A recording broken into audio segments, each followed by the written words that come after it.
سائنسدانوں نے انسانوں کی جس نوع سے ہم تعلق رکھتے ہیں اس کا نام ہومو سیپینس رکھا ہے، جو کہ ایک لیٹن لفظ ہے جس کا مطلب ہے زیرک انسان۔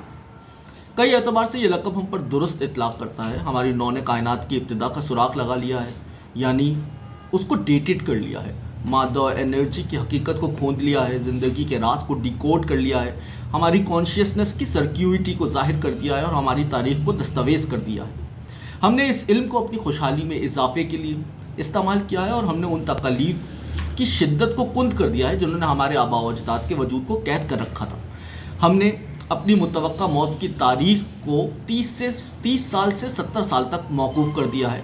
ہم نے انتہائی غربت میں کسی حد تک کمی کی ہے اور قحط کا خاتمہ کر دیا ہے، حتیٰ کہ قدیم وبائیں اثر نو ظاہر ہوتی ہیں، ہم نے ان کے اسباب کو دنوں میں شناخت کر لیتے ہیں، ان کے جینوم کو سیکوینس کر لیتے ہیں ہفتوں میں اور ویکسین لگانی شروع کر دیتے ہیں 1 سال کے اندر، اور اس کی شرح اموات کو ماضی کی وباؤں کے مقابلے میں ایک معمولی فریکشن تک محدود کر دیتے ہیں۔ دنیا کو سمجھنے کے علمی وسائل اور انہیں انسانوں کی آسانی کے لیے استعمال کرنا صرف مغربی تہذیب کا کارنامہ نہیں ہے، بلکہ یہ تمام انسانوں کی مشترکہ میراث ہے۔ جنوبی افریقہ کے کلہاری صحرا میں بسنے والے سین افراد دنیا کے قدیم ترین لوگ ہیں۔ ان کا شکار پہ مبنی طرز زندگی اب تک قائم ہے، جو ہم کو ایک جھلک دیکھنے کا موقع فراہم کرتا ہے اس زندگی میں جو انسانوں نے ایک مدت تک برتا ہے۔ ہم ہنٹر گیدررز محض قریب سے گزرنے والے جانوروں کو نیزہ نہیں مار دیتے ہیں اور انجیر اور پھل درخت سے اتار نہیں لیتے ہیں۔ ایک ٹریکنگ سائنسدان لوئس لائبن برگ، جس نے سین لوگوں کے ساتھ کئی دہائیوں تک کام کیا ہے، بیان کرتا ہے کہ کیسے وہ اپنے سروائیول کے لیے ایک سائنٹیفک میتھڈ کے مقروض ہیں۔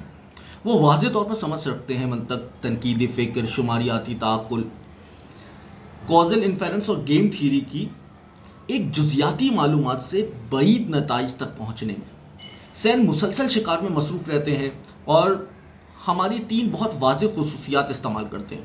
ہمارا 2 پایا ہونا جو ہمیں مؤثر طریقے سے بھاگنے میں مدد دیتا ہے، ہمارا ہماری ہیئرلیسنس بے بال ہونا جو ہمیں گرم موسموں میں اس قابل کر دیتا ہے کہ ہم گرمی برداشت کر سکیں، اور ہمارے بڑے دماغ جو ہم کو ریشنل ہونے میں مدد دیتے ہیں۔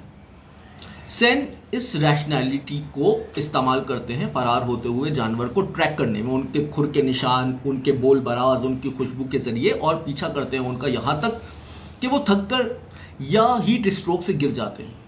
کبھی کبھار سین جانور کو ٹریک کرتے ہیں اس کے عمومی راستے پر یا اس کے آخری معلوم نشان کی مدد سے تلاش کرتے ہیں قریبی دائروں میں، لیکن اکثر وہ ان کو ٹریک کرتے ہیں اپنی ریزننگ سے۔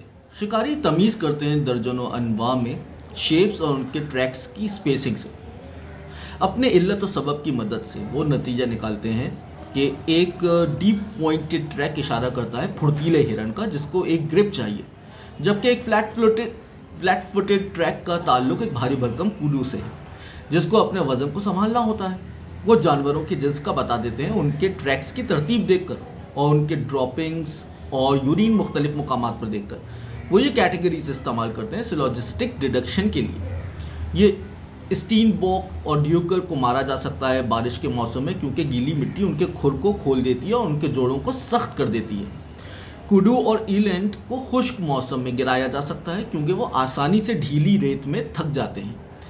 یہ خشک موسم ہے اور وہ جانور جو ان ٹریک سے ابھی گزرا ہے وہ ایک کوڈو ہے، اس لیے اس جانور کو شکار کیا جا سکتا ہے۔ سین محض جانوروں کو کچھ اقسام میں بند یا محدود نہیں کر دیتے بلکہ بہت باریک منطقی امتیازات بناتے ہیں۔ وہ کھر کے نشان کو دیکھ کر بتا سکتے ہیں کہ ایک نوع میں یہ کون سا جانور ہے، اور وہ تمیز کر سکتے ہیں ایک جانور کی مستقل خصوصیات میں، جیسا کہ وہ بتا سکتے ہیں اس کی جنس اور اس کی مخصوص اسپیسیز کے بارے میں۔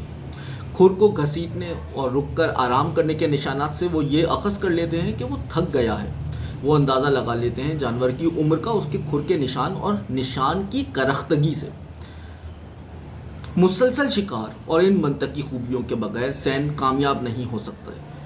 سین تنقیدی فکر میں مصروف رہتے ہیں۔ وہ جانتے ہیں کہ اپنے پہلے تاثر پر ٹرسٹ نہیں کرنا ہے، اور وہ جانتے ہیں خطرات کو دیکھنے کے جو وہ دیکھنا چاہتے ہیں۔